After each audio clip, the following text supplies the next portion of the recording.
कहानी का तीसरा भाग। फरवरी माह में ही बोर्ड कक्षाओं के प्रैक्टिकल एग्ज़ाम शुरू हो जाते हैं और उसी माह में सरस्वती पूजा भी थी।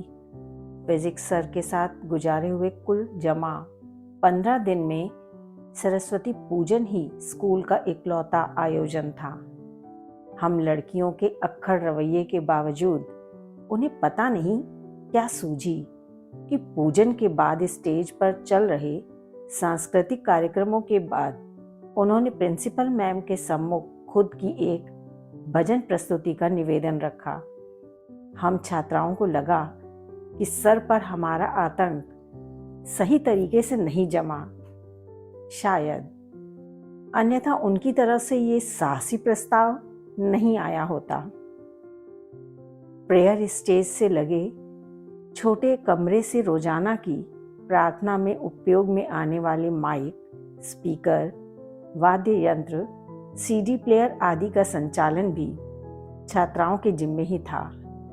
सर ने स्टेज पर जैसे ही भजन शुरू किया, किसी छात्रा ने तेज आवाज में फौरन गाना लगा दिया। मेरा दिल था अकेला, तूने खेल ऐसा खेला, बाजीगर ओ बाजीगर।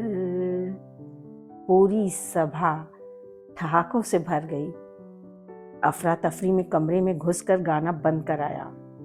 सर ने दोबारा अपना भजन शुरू किया, लेकिन सभा के माहौल से गंभीरता जा चुकी थी। मुझे मन ही मन सर के लिए बहुत बुरा लग रहा था।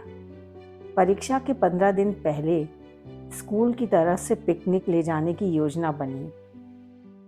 सभी लड़कियों को अपने घर में ढेरों हुज्जत के बाद पिकनिक जाने की अनुमति मिली। मेरी मम्मी ने फिर वही कड़वे वचन, मधु पूरा एक दिन खराब होगा तुम्हारा। एक दिन क्या 3 दिन समझ लो। पहले दिन जाने की तैयारी, दूसरे दिन पिकनिक जाओगी और लौटने के बाद 2 से 3 दिन तक पिकनिक की ही बातें करती रहोगी। बेटा ये दिन गुजर गए तो। मेरी प्यारी मम्मी मम्मी मम्मी, जानती हूँ कि ये दिन फिर लौट कर नहीं आएंगे। मम्मी से पिकनिक पर जाने की मेरी दलील बेहद मार्मिक थी। मम्मी, हम सभी दोस्त अलग होने वाले हैं, जाने कौन कहाँ जाए। हम इस जीवन में फिर कभी एक साथ नहीं हो पाएंगे। स्कूल की आखिरी पिकनिक है, जाने दो ना प्लीज़। मेरी इस नौटंकी के सकारात्मक परिणाम आए। निर्धारित दिन स्कूल कैंपस में 3 बसें तैयार खड़ी थीं। पिकनिक के दिन यूनिफॉर्म की जगह कलर ड्रेस पहनना फैशन परेड की तरह ही होता था। कौन से टीचर किस बस में बैठेंगे, प्रिंसिपल मैम ने बता दिया। हिप हिप हुर्रे के शोर के साथ बस निकल पड़ी। बच्चों को हमेशा उस टीचर के साथ मजा आता है। अनुशासनात्मक दबाव कम से कम महसूस हो। हमारी बस में युवा इंग्लिश टीचर बैठी थी, जिनके दोस्ताना रवैये से सभी लोग खुश रहते थे, जबकि फिजिक्स सर दूसरी बस में बैठे थे। इस बीच 3 बस भरकर पिकनिक गई। सभी छात्राओं को हमारी इंग्लिश मैम और फिजिक्स सर की आंखों ही आंखों में चलती गुफ्तगू का अंदाजा हो गया। इस बीच 3 बस भरकर पिकनिक गई। सभी छात्राओं को हमारी इंग्लिश मैम और फिजिक्स सर की आंखों ही आंखों में चलती गुफ्तगू का अंदाजा हो गया। पिकनिक स्पॉट पर पहुंचते ही लड़कियां चट्टानों जलधारा के इधर उधर फुदकने लगीं, लेकिन हर झुंड में एक ही चर्चा, सर को देखो, मैम के टिफिन से लेकर खा रहे हैं। मैम को देखो, सर को हाथ पोंछने के लिए अपना रुमाल दे रही हैं।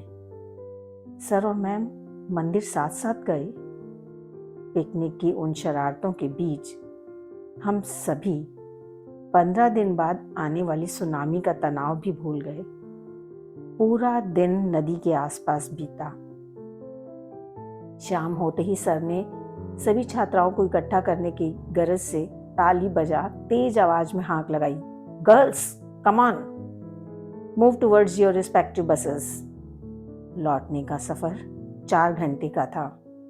अब फिजिक्स सर भी अपनी बस छोड़कर हमारी बस में मैम के बाजू वाली सीट पर आकर बैठ गए। हम सभी लड़कियां फुसफुसाने लगी, सर को तो देखो, मैम के चक्कर में हमारे साथ 4 घंटे बिताने का खौफ भी भूल गए। मैम और सर के बीच लोगों के आने जाने का रास्ता था।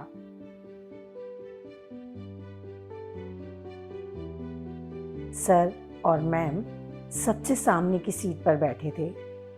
सभी छात्राओं ने मंद मंद मुस्कुराना, एक दूसरे को कोहनियां मारना, भौवें उचकाकर इंगित करना जैसी मन भावन पंचायत शुरू कर दी। शाम 6 बजे के बाद बस में अंधेरा हो गया और लड़कियों ने अंताक्षरी की आड़ में सर और मैम की खिंचाई शुरू कर दी। कहानी का अगला भाग सुनने के लिए मेरे चैनल को सब्सक्राइब करना ना भूलें। आप सभी का बहुत बहुत धन्यवाद।